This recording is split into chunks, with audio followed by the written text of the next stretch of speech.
Hey guys, tonight's guest is Kathleen Ready Dayan, and we're going to be talking about past lives and soulmates. See you in about 5 minutes.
Grab your popcorn and snacks.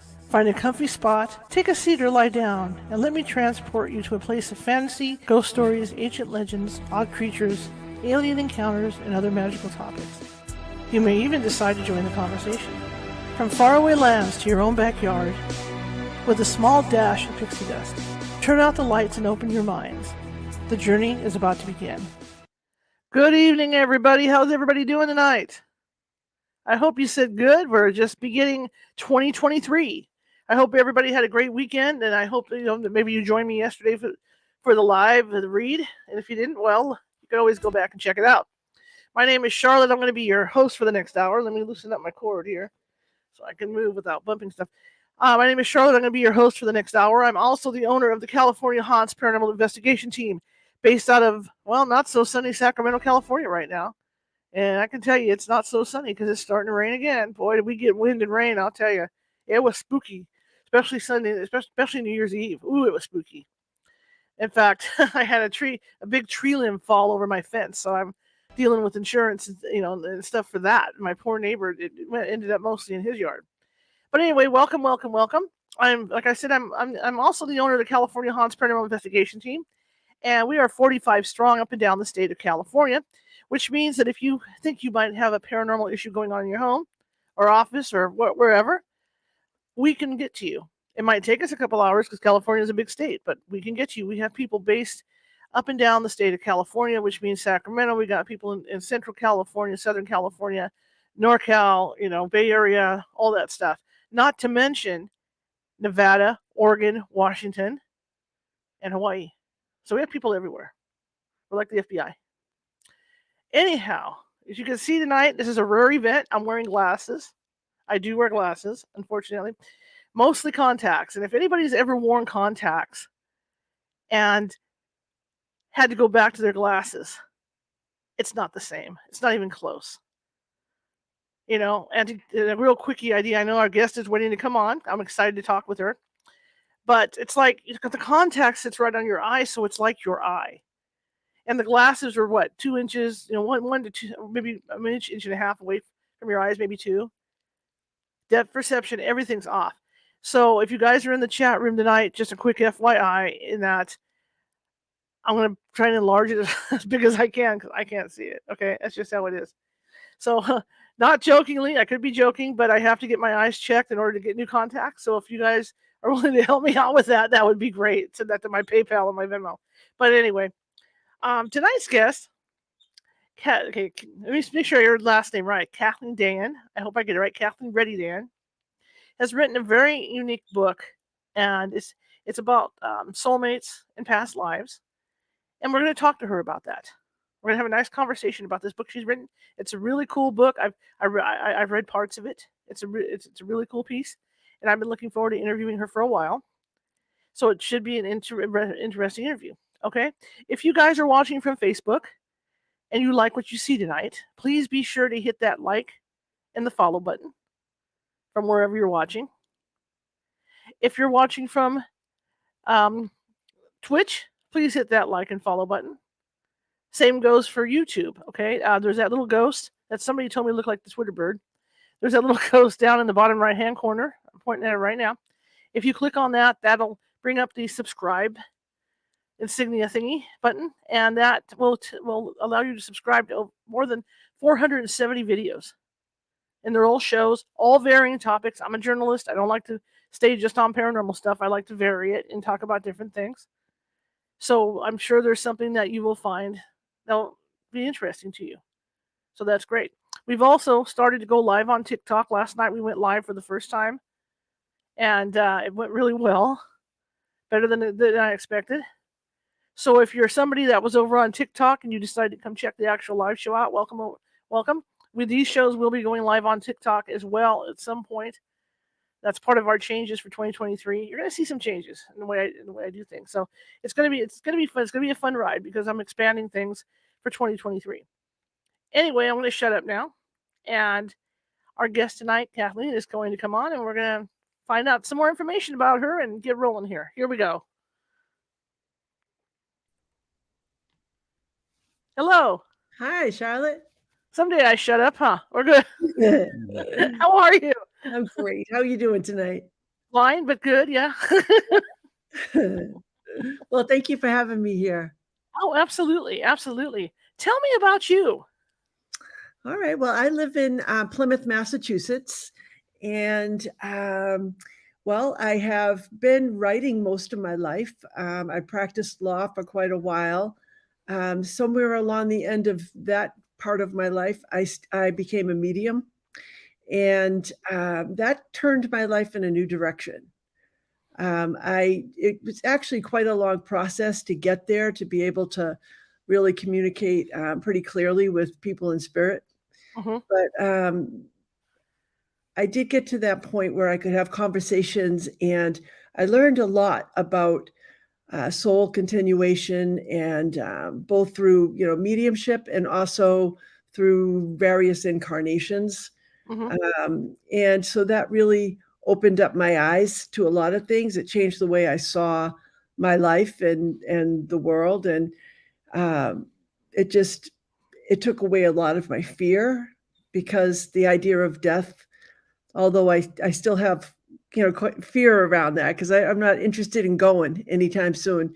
But speaking to people on the other side is very comforting.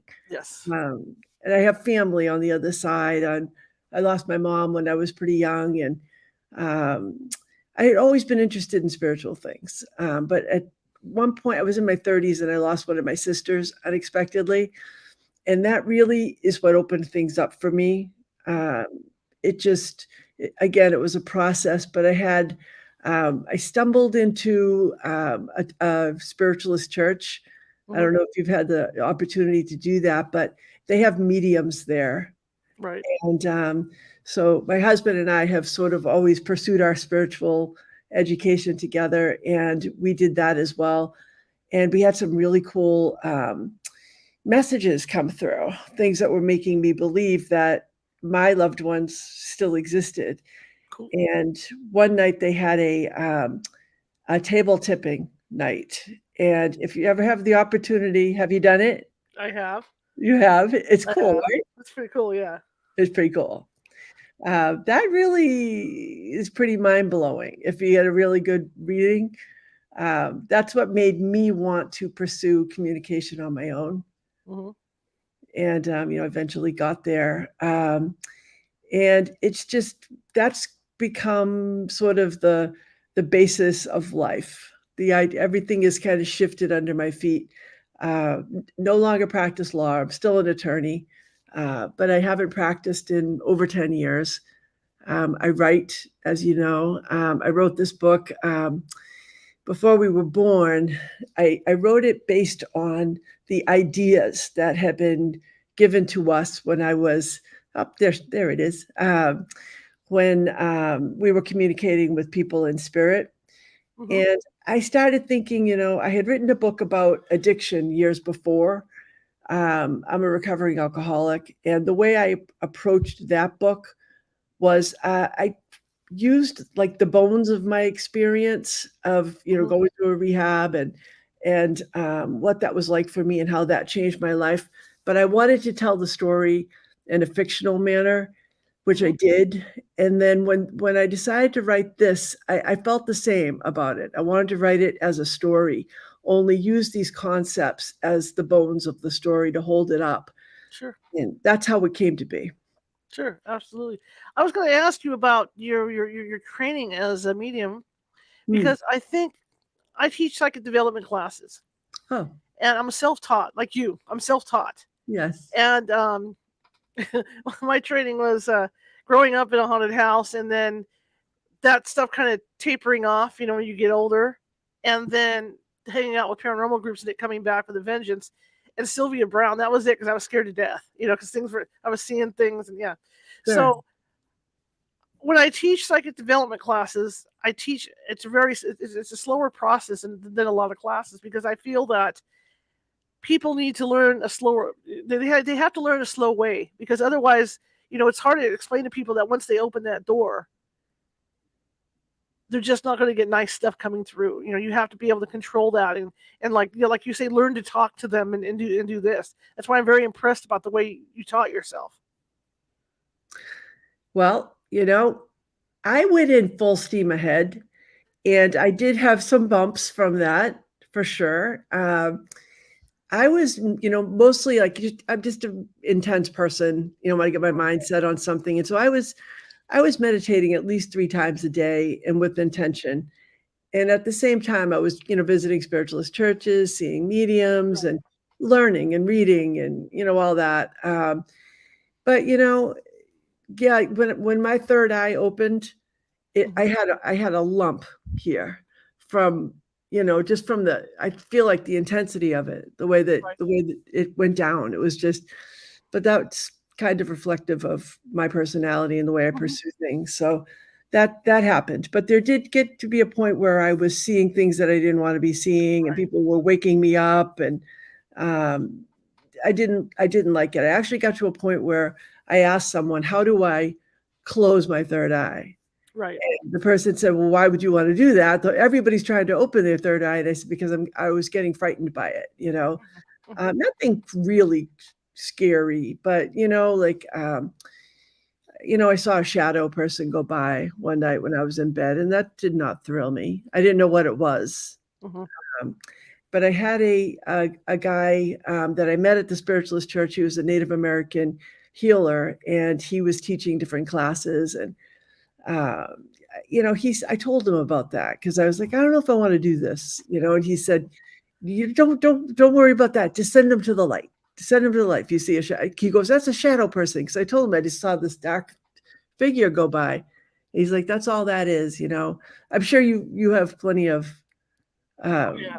I'm not laughing experience. at you because of your story. I'm Yeah, laughing at you because that's a common thing when people open up all at once like that. I mean, that's common because like as I said, I teach. I go a real slow pace when I teach, and I teach people how to open that door incrementally, so they can shut yes, it right away. So by the time I'm done teaching them, they can slam the door like this. If something comes at them.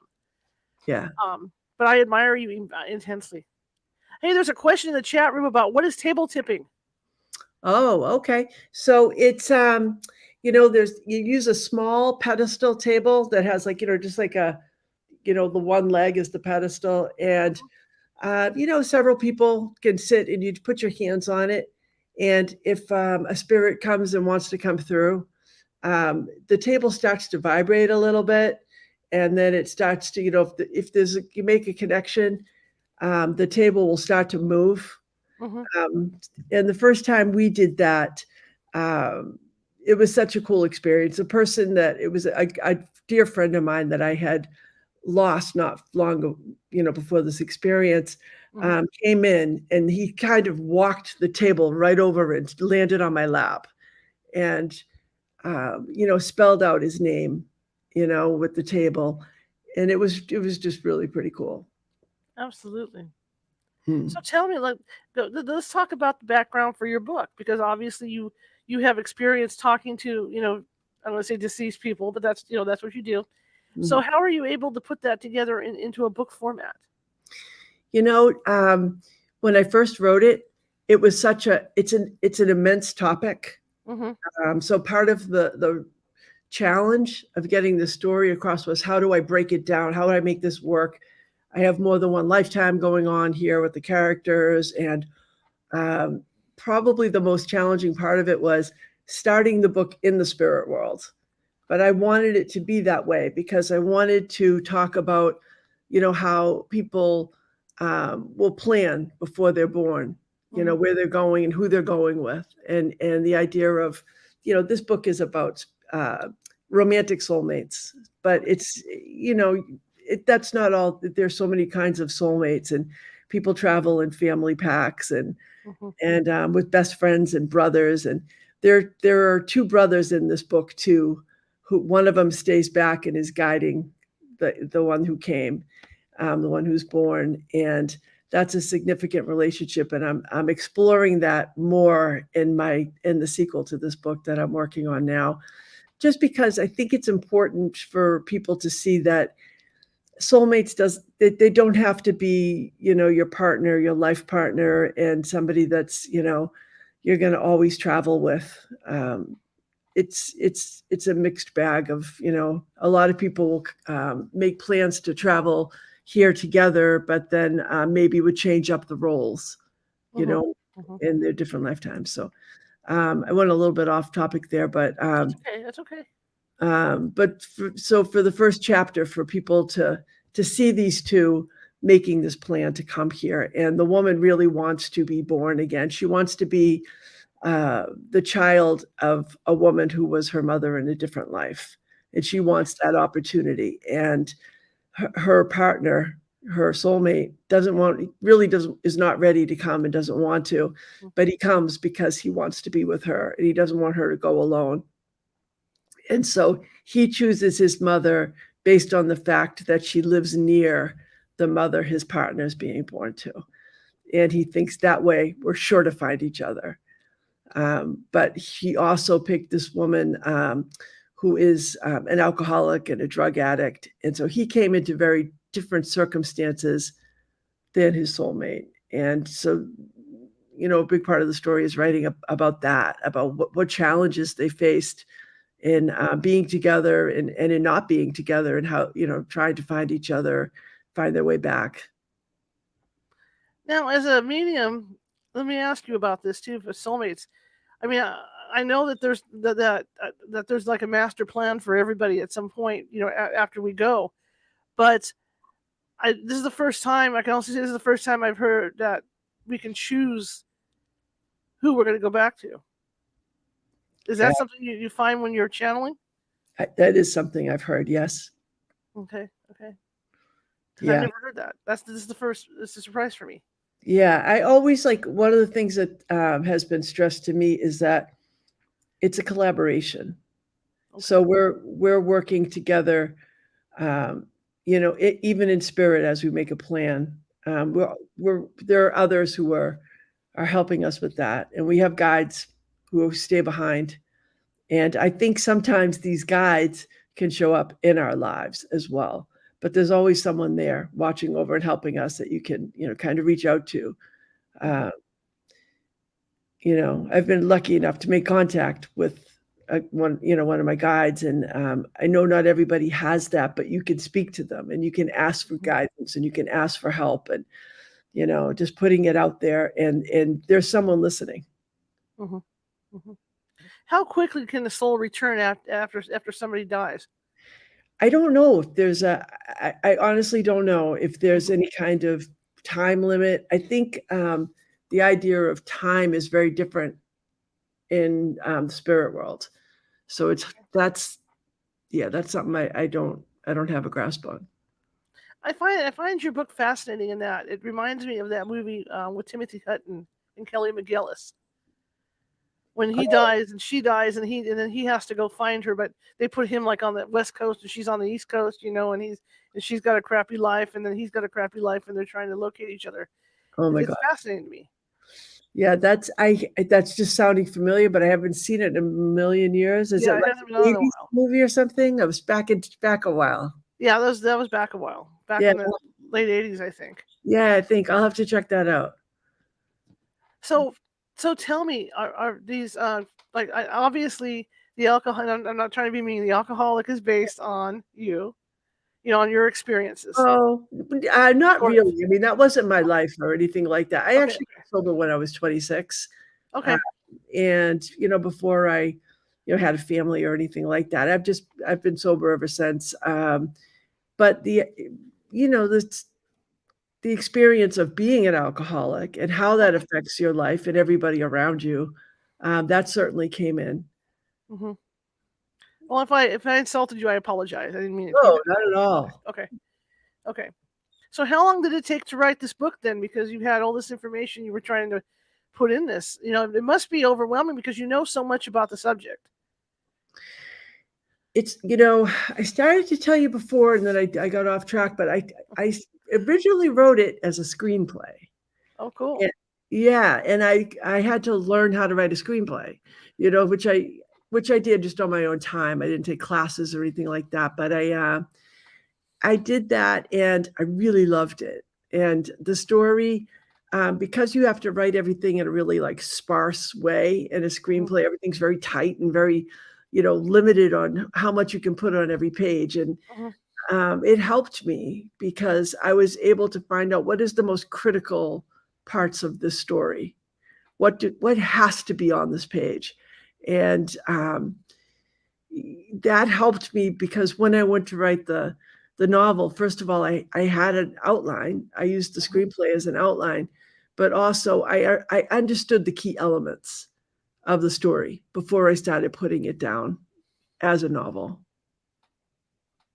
That's really cool. I was just thinking, when you were talking about the street play, it's like journalism. It's like trying to write a news story because you're Yes, trying to get it squeeze as much in as you can without being too wordy, and then you got to take out the crap, and just have the important stuff up there. That's really cool. I never thought about writing a book as a screenplay first, and then putting it in the book format. yeah.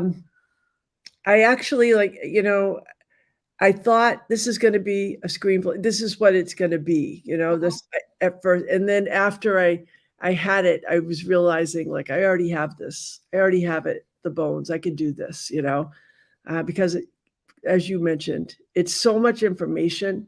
Mm-hmm. And I just wanted it to be accessible, the information. The idea of writing this really was just to introduce people who may not have had some of the experiences that I've had Mm-hmm. to these ideas.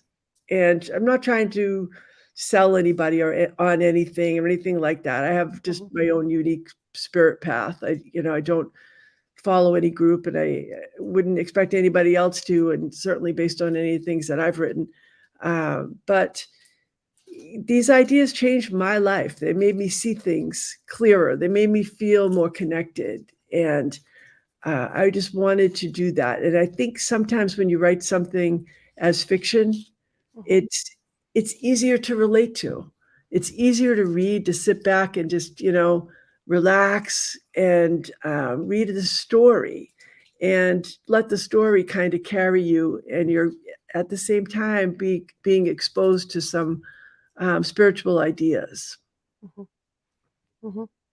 Also, I think a story like this gives people hope too. Like when you were saying, when you realize that you could visit with your mother and maybe Yes, see your mother again in another life or whatever, it gives hope to people that they'll be together again.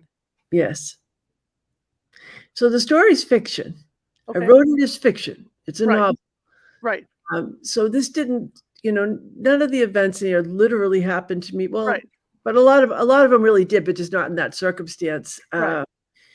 Yeah, and it's just I think there's this power in storytelling.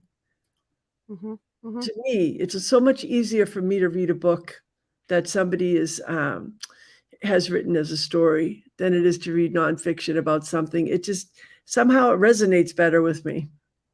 Sure it does. Sure it does. And like I said, it is fiction, but it's based on true.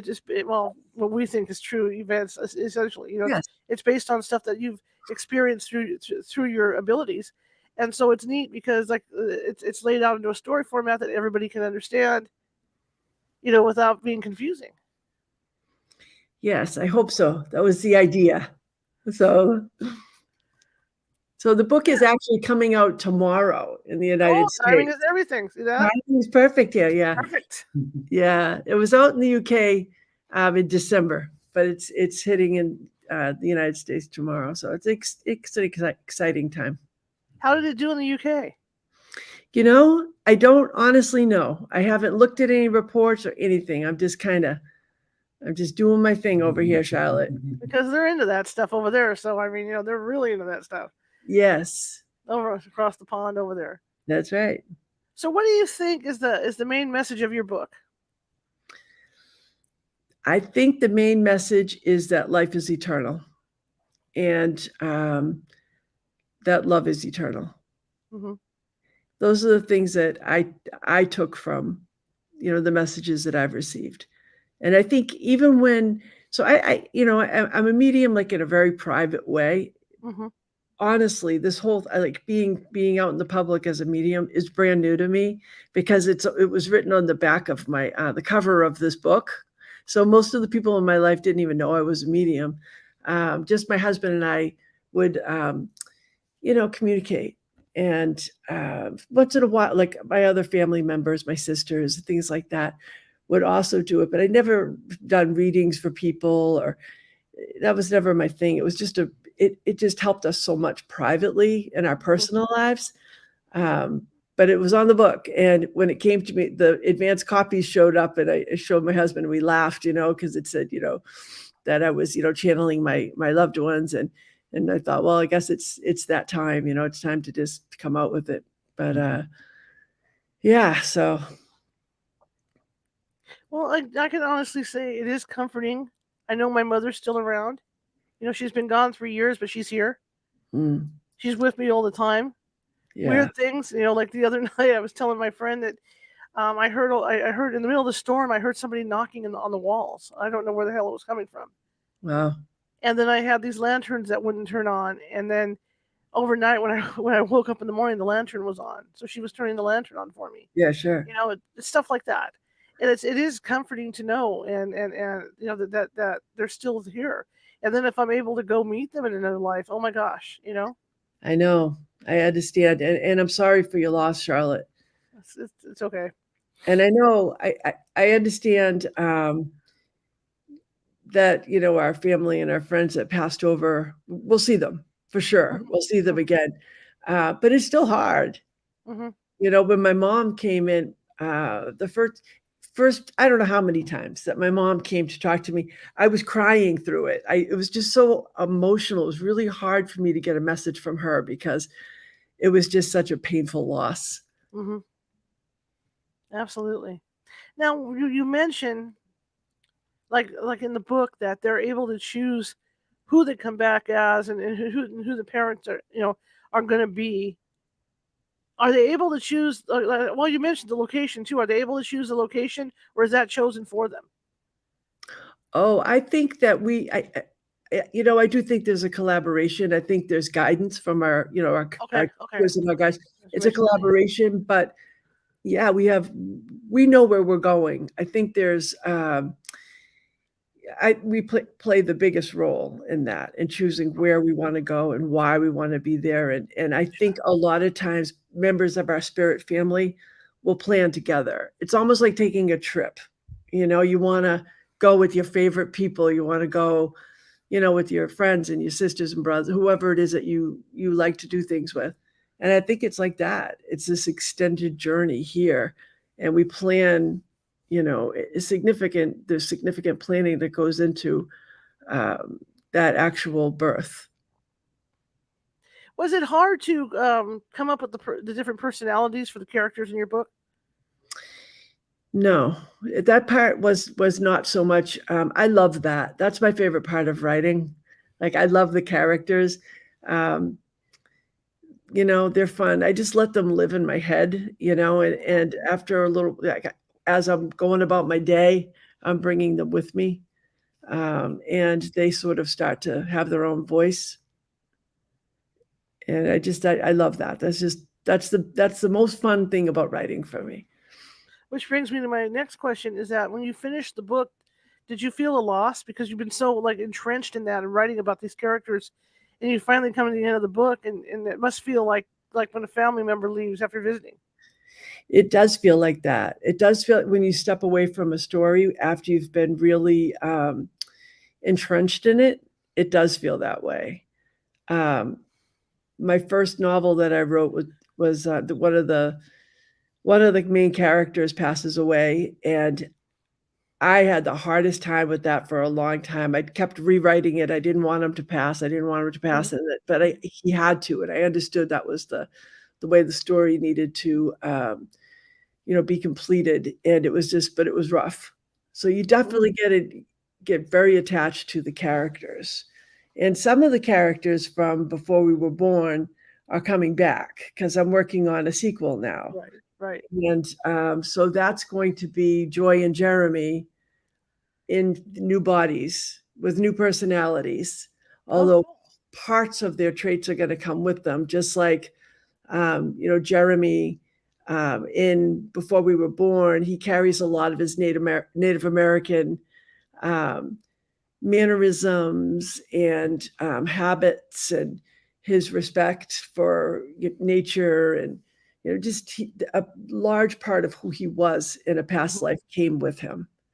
And so I'm at the point now where I'm trying to develop these two new characters who have a little bit of the old character, but it's not going to be the same. Just like, we're born to different parents and we have different environments, and all these things shape who we are. Hmm. So it's going to be a careful game here, trying to get the right balance. That's really cool, though. I admire you for doing it. Question in the chat room is: do they ever make? Oh, I see. Okay. Do they ever make a mistake when choosing their new family? In general, Yeah. just in general, Yeah. I don't think so. I don't. I mean, I don't want to come across as, an expert on reincarnation. I Right. mean, I can tell you the things that I've been told, and they make Mhm. sense to me. I'm sure there's a whole lot that I don't know.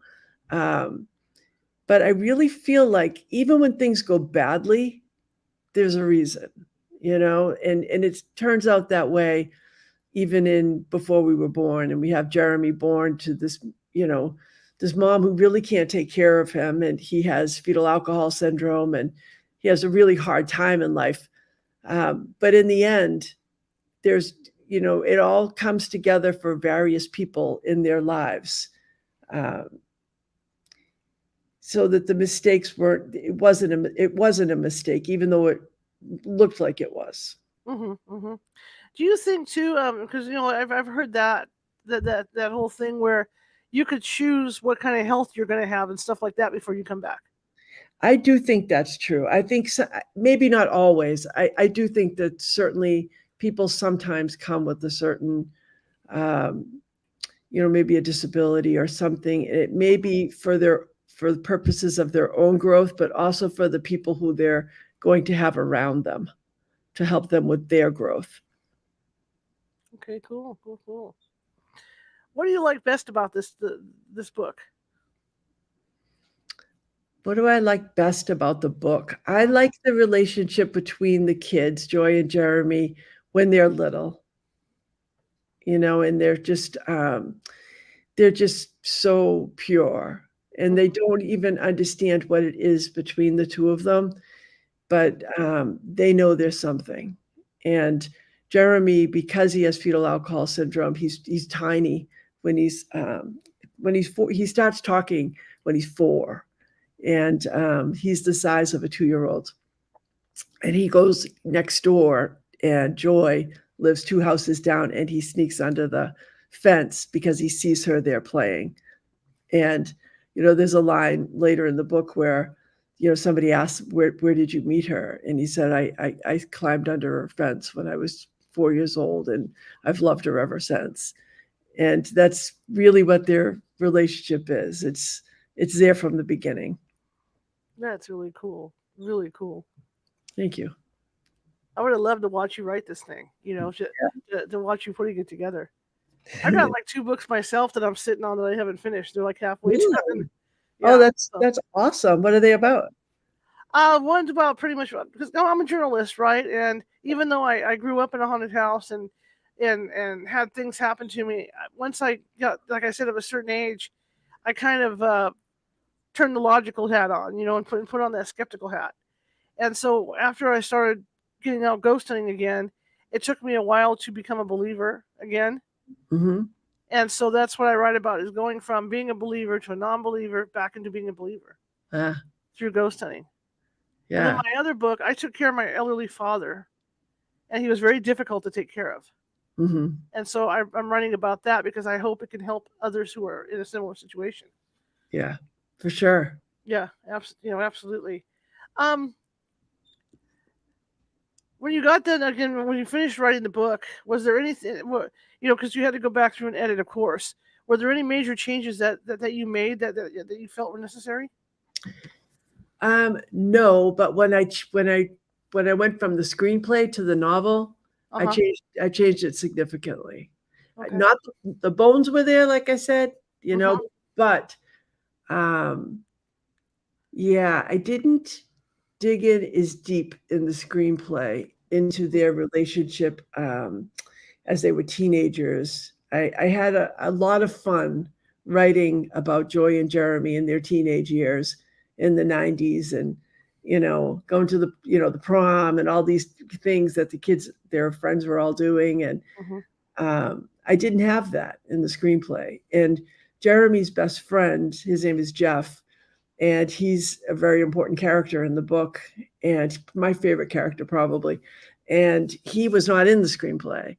Mm-hmm. So you know, that definitely changed and evolved. And what did your editor think when you were done? My editor did not change that much, really. It was small stuff. They didn't like the title. I changed the title. Mm-hmm. Um, but other than that, it was just small stuff, thankfully. Yeah, You know, because the you were, question is, well, did you have an editor that believed in this sort of thing, or did you have an editor that was skeptical? I think that they were closer, not maybe not as in depth as I am, but Mm-hmm. really liked the vibe of the story. The parts of the story that I've read are really good. I can honestly say that it's very intriguing. I can't wait to read everything all together. Because I did a quick read on it before coming on here, Yeah. and it's a book that I would recommend. Definitely recommend to people to read. Thank you, Charlotte. I appreciate that. And it's like you say, and like I said earlier, instead of being a technical book about about soulmates and all this, it puts it you write it in a way that it makes a lot of sense, like it's the guys next door Hmm. kind of thing, that went through this, and so that's what makes it so cool. Yeah, thank you. And honestly, I mean, not writing it as a textbook or something Mm-hmm. also comes back to the fact that I don't see myself as any kind of expert in this. It's just these were the experiences that I had. Mm-hmm. Um, Really, just some mind blowing experiences, and that made me feel like I believe it. It all came together in such a way that there was this big system in place that I could understand, and it was given to me and to my husband, because we always do this together. But they would give us little bits of information, some more information, some more. And it all kind of fit into this like really lovely universe, and that's what I want to pass on. And there's so much that other people know that I don't. So I don't want to come across as like I've got all the secrets of the universe here, because I certainly don't. But I was given some really, good info. How difficult is it, like in that other movie, if somebody comes back on, say, the East Coast and somebody comes back on the West Coast, how hard is that? How hard is it for them to come together? Well, I guess it probably varies, but it's interesting because in my book Mm-hmm. that happens where one of them heads out to California, and so there becomes this sort of gap between them, and they have to figure it out or not figure it out. And I don't want to give anything away, but Right, right, it's right. not an easy it's not an easy smooth thing. And I don't think in real life it's easy smooth. You meet this one person and everything is gonna, be a red carpet at your feet. I think there's got to be bumps, and sometimes our soulmate is there to show us things about ourselves. It's not necessarily easy to face or to, Mm-hmm. and they have different purposes. But I in terms of like the physical distance and all that, my husband's from Israel actually, and I happened to meet him when he was, here, and I think so. Just as an example of, I think it's funny how you can find each other. Mm-hmm. Mm-hmm. I do think there's a magnet there. I think there's something that just pulls you. Do you think he was a soulmate in a past life? I am sure, and not necessarily a romantic soulmate, maybe, but I know that I've known him before. We've been together before in various roles. Mm-hmm. Mm-hmm. Because that goes right back into, like, when you're walking down the street and you see somebody and you think, man, I know them, but I don't know them. But there's a Yes, weird connection there. yeah, that's right. Yeah, it's Absolutely. Absolutely. What do you say to someone that wants to write a book like yours? you know, um, just do it. Sit down and start something, because the hardest part is getting the beginning going. Mhm. Um, and let it all come out. It's really fun getting the first draft out, because Mhm. it's sort of like you're just spitting it. It pours out so fast. It's really fun to do that. Um, the hard part is the editing. It probably took me longer to edit my book than it did to write it. And it really isn't fun, but it gets tighter and better, and that's fun. Mhm. But also, what I mentioned before about walking around with the characters in your head, Mhm. that's a good idea. I think it works for me to let them kind of grow. If are thinking as you're walking around, like what would Jeremy do right now? Mhm. You start to have a sense of it, and you think, oh, Jeremy would say this, and that's another thing with dialogue. Mhm. I write in my head a lot, and we live near the beach, and I walk in the nice weather. I Mhm. walk every morning, and I'm writing in my head, and I always say, people probably think I'm crazy because they see me talking, but I'm practicing dialogue, because I want to know, does this sound natural? Is this something that my character would say? You Mhm. know, because that's important too. An important thing about getting a character fully developed is understanding their use of language, Mhm. like how they might say something is different from how, their best friend would, or any other character in the book. Interesting. Here's a question from the chat room. Is a soulmate only a sexual partner? Can a soulmate be twin siblings who live apart but can feel the other's presence, or can feel the pains and joys, or joy? It does not have to be a sexual partner. And yes, absolutely with twins. I actually would like to write a book at some point about twins.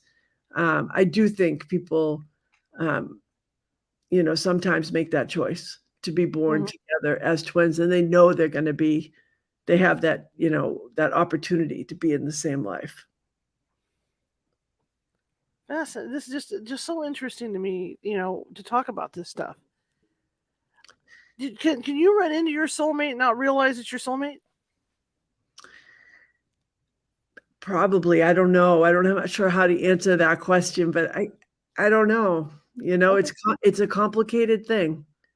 I Mhm. do think if you miss them, they come back, or you come back. There's another chance it'll come back around. Mhm. That's just Mhm. my personal opinion. Mhm. As you were writing the book, I know, like we talked about, getting deeply involved with the characters. Were you able to, like, maybe off the side hash out what each character was going to do, or did it just come, kind of like you said, came during walks and then you just go type? Some of it I really had to plot out, but other parts of it surprised me a bit. Mhm. Um, so Jeremy, so he lives 2 houses down from Joy, and his mom is just really never around, and so Joy's family takes him in a lot, and he's always over there having dinner and, after school and that kind of thing, and he's kind of a part of that family, and he develops this really strong connection with Joy's dad. And part of why the story, I think why the story works is based on that relationship.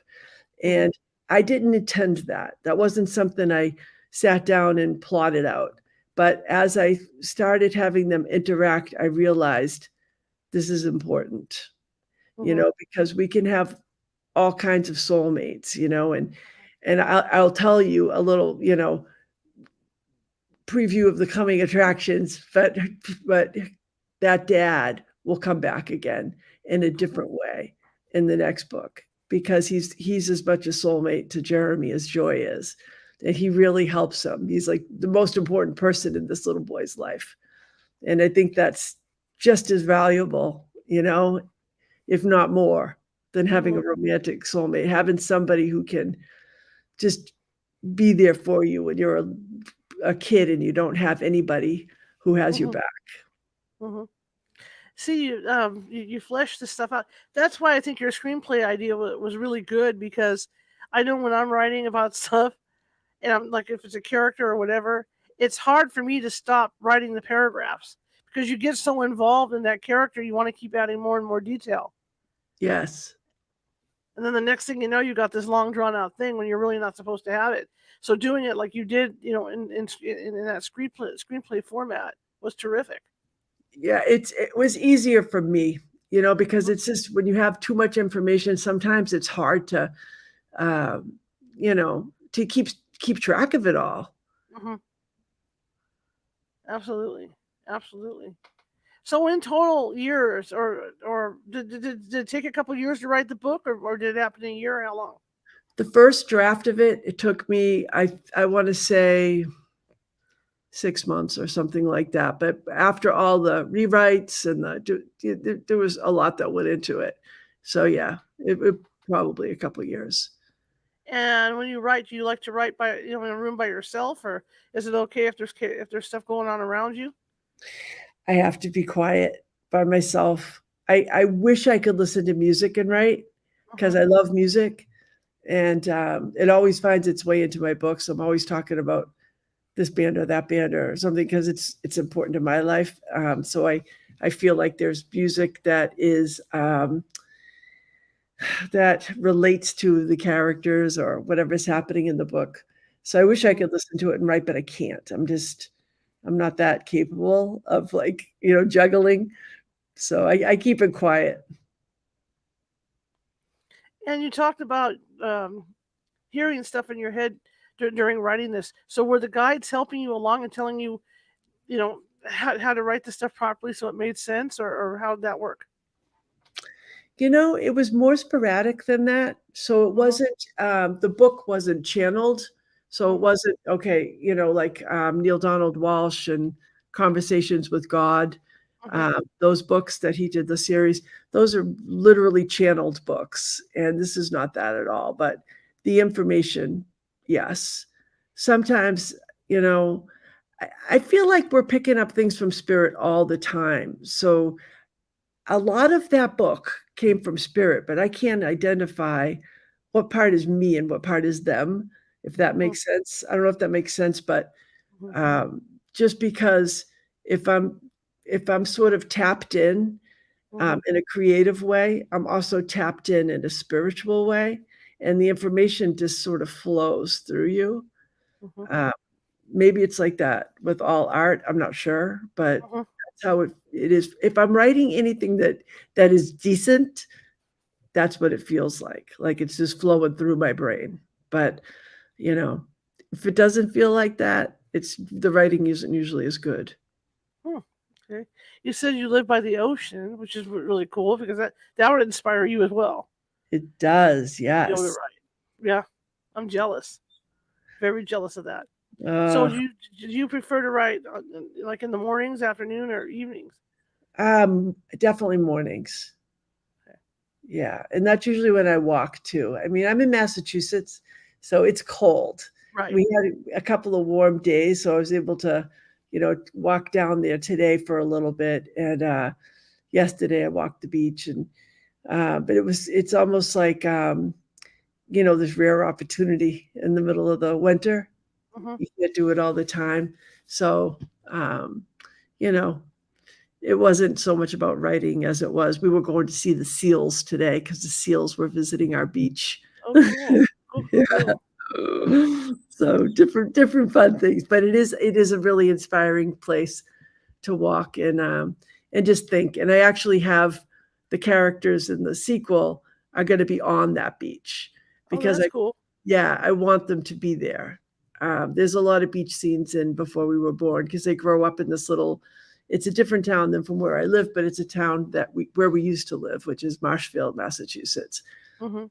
And they Mhm. grow up there, so there's a lot of room for um, the kids to play. There's a Mhm. lot of joy in that, and then being able to go to the beach and jump off the beach wall and all, where their friendship really developed. Right. Right. Right. Right. Is there I heard I never went to writing, so I went to journalism school, so I never went to like any writing classes or anything like that. But do you find it easier to write about a place that you know as opposed to write about a place you don't know? Absolutely. I do. it's just more natural for me. Mhm. I will research something if I don't know about it. And like there's a part of California that is in before we were born, and I had never been there, and so I did research it. I looked at, pictures online and that kind of thing, and um, but I don't feel as, you know, it doesn't feel as authentic. So, Mhm. I do like to choose places Absolutely. and Watch that. Absolutely. Yeah. And and if you do choose someplace that isn't like someplace you've been, do you do a lot of research into it? I do, yeah. I'll spend some time on it. I want and even like for instance, like Jeremy having the fetal alcohol syndrome. I did Mhm. a fair amount of research on that because I didn't want to get it wrong. I Right. wanted it to be, I had the idea because I wanted him to be, um, I wanted him to have challenges that Joy doesn't have. Mhm. And so that idea occurred to me, but I wanted to make sure it was a sound idea Mhm. because, it was not a line of work that I, was ever involved in. So, you kind of have to do research to make sure that, your basic facts are right. Mhm. Uh, Absolutely. yeah. Absolutely. So when you're looking at doing the next book, how much research is going to go into that now? I don't know yet, Charlotte. We'll see. We'll see where it goes. Um, I started writing it because I'm trying to feel out the characters. Mhm. I've been giving them separate chapters, Mhm. and I'll work on one day and another a different day because I have it. It's almost like pieces of cloth on a like a comforter or something. Sewing them together. Mhm. Right now, I got the pieces of cloth sort of spread out on the bed, but I'm not sure how I'm going to connect them all. Mhm. Absolutely. I was just going to say, are you going to be going on book tours and stuff like that now? I just did a couple of book signings close to home, just because I was able to get some advance copies. Mhm. So I did that in December. I don't know if I'll be going out anywhere. I'd love to go to California and sign some books there because I think an audience for this kind of book there. Mhm. Absolutely. Yeah, more so than where I live. And if you go to Malibu. You'll be jealous. Oh, You could beautiful. sit out on the deck all day. Yes. I'm not saying that Massachusetts is bad, but it's cold. It is cold, and but that's Yes. what makes it so cool because you guys did you get snow by the ocean? Yeah, we get less See, snow. that'd be beautiful. Yeah, we get less snow, but it's very windy. Okay. So it's colder here right by the ocean. But it's beautiful. The ocean is more beautiful in the winter. It's stormy looking and Mhm. the color is different. It's more of a greenish gray. It's just yeah, it's always beautiful. I always think when I think of like snow by the ocean, I think of Maine. Like further on up. But yeah, I can imagine how beautiful it would be. My father grew up in Cleveland, Ah, so I mean he was on Lake Erie in the snow. So I mean I s- I got to go there in the winter a few times. So yeah, I think it's great. Well, I think what you're doing is really cool. I think your books are really cool, and I hope you are very successful with them. Thank you so much. I appreciate that. Lots of love went into those books and the characters, and you deserve it. And who knows, maybe it'll be a Twilight thing. You don't know. You- from Next thing you your know, from screen. your lips to God's ears, Charlotte. Yeah. Be like the Queen of Twilight, only with your own stories. How cool They're would that just as good. I mean, yeah, from what I read, they're just as good as the Twilight stuff, if not better. be? Oh, thank you very much. What she put together. One of the last question I have tonight. Well, maybe the last two questions I have. Yeah, last two questions I have. We got about 8 minutes left. Um, in writing these books, and laying them out, because I mean, different writers have different techniques, and I know you went the screenplay path. Did you practice with like laying them out first, or did you just start writing up on the screenplay? I studied, first of all, how I didn't know how to write a screenplay, so it Uh-huh. was kind of a bold idea that I had. So I read some books about that, learning how to do it. Um, and then, you know, it's I've done books both ways where you plan it out.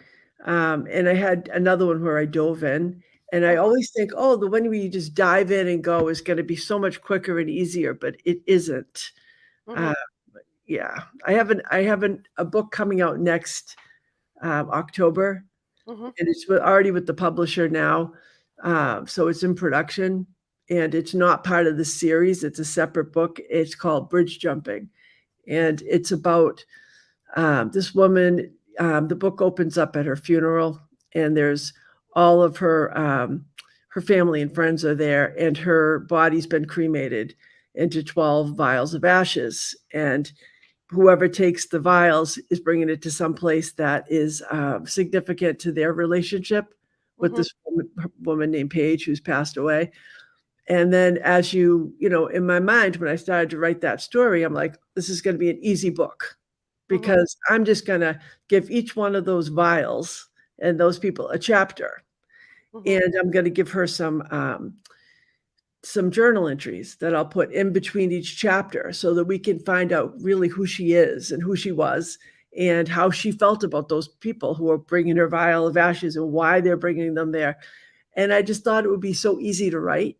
Mhm. And I held on to that book for years. I just never was ready to let it go. And just now let it go. And it's like I said, it's in production, but it's not always what you think. Mhm. Mhm. That is really cool, though. Absolutely cool. Now, my last question is, and then I ask this of everybody: you're standing on the strip in Las Vegas, and there's other writers out there with similar, not similar books to yours. How do you get people to come in and read your book? How do I get people to read my book instead of other people? Yeah. I guess what would I do? Just talk to them, I guess. Try to approach people and tell them, this is who I am and what my experiences are. Mhm. That's I think what I have to offer, other than um, being flashy in some way to get their attention, and that's not really me, so that wouldn't happen, but I don't know. I hope the best thing for a writer is if you get people to read your book and they recommend it to their friends, and they write a review on Amazon, or those are the best ways to have your book read. So I think it's one-on-one. If I were on that strip, I'd have to walk over and shake hands with somebody and tell them who I am and why I wrote the book. Absolutely. Hey, I want to thank you for coming on tonight. This was fantastic. Thank you so much. I enjoyed I love talking to you. talking to you, and I would love to talk to you when your next book comes out. That would be great. I'll look forward to Fantastic. that. How can people find you? Well, my website is Kathleen Ready, Ready, Mhm. Dayan, Dayan.com. Same for my Facebook page. It's just Mhm. Kathleen Ready Dayan, author. Those are the best places to track me down. Okay, fair enough. Well, again, I want to thank you, and we'll be in touch. I'll be in touch with Gavin or you, or to get you back on with the next book. Let me That know, that would and be we'll so get you back great. on. I really enjoyed it. Thank you so much, Charlotte. All right, you have yourself a good rest of the evening. You too. All Okay, right. bye bye. Bye-bye.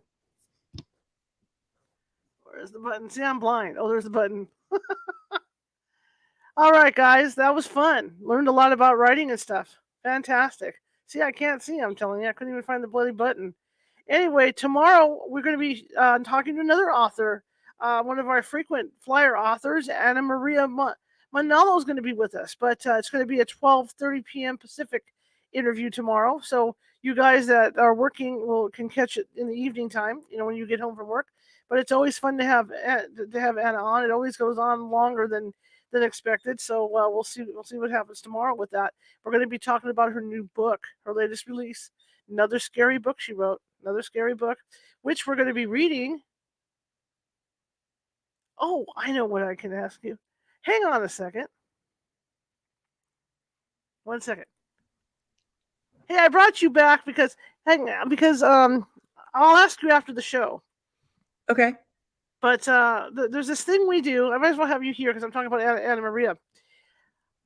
Uh, I read from a ghost-related paranormal book every Sunday afternoon Oh, okay. for like an hour for people. And so I try to get permission from authors and stuff. So maybe we can talk about this later on down the line for your book. Yeah, awesome. You're feel free to do Okay. that. Okay. Yeah. Yeah. So yeah. All right. Okay. Sounds good. Thank you. No Back real problem. quick since I was talking about it. Okay. So anyway, Anna, we'll be getting into her book, not right away because we're going to finish off the Sylvia Schultz book this Sunday. But the following Sunday, we're going to be getting into the book about the Salem witch trials, and then once that's done, we're going to be getting into Anna's book. And Anna's book is really cool. There's a bunch of people that have reviewed it over on Amazon and stuff, so it's a really good book. And now we have this other book that we can read behind Anna, so that's really cool. So we're lining them up. Anyway, I want to thank everybody for coming tonight and putting up with me because I am blind as a bat right now. And like I said earlier in the show, if any of you can find it in your heart to kind of donate and help me get my eye exam done and my contacts, that would be great. So I can see again.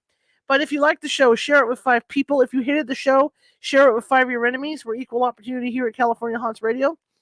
Also, if you watch from Facebook and you like the show, please hit that like button and hit that follow button. Same thing with YouTube. That little ghost down in the bottom right-hand corner, there he is. Click on that, and that'll subscribe you to all of our videos, all of our shows. We have lots of shows over there, plus our YouTube shorts. We got some really cool YouTube shorts over there. If you're watching and you were over at TikTok yesterday and you came over to see what was going on, please do subscribe over at YouTube, or just follow us on TikTok because we're going to start going live on TikTok with these shows. But anyway, I want to thank you all, and I have the information on her book. She's got 4 books out. One is I think is out of print at this point, but you can check out Amazon and get those books. I'll just show you those, and then we're going to call it a night. And I will see you guys at 12:30 p.m. Pacific tomorrow. So here we go. Off we go. Where'd I go? There we go. So here is the books we got. Before We Were Born, Cape Cod Bear,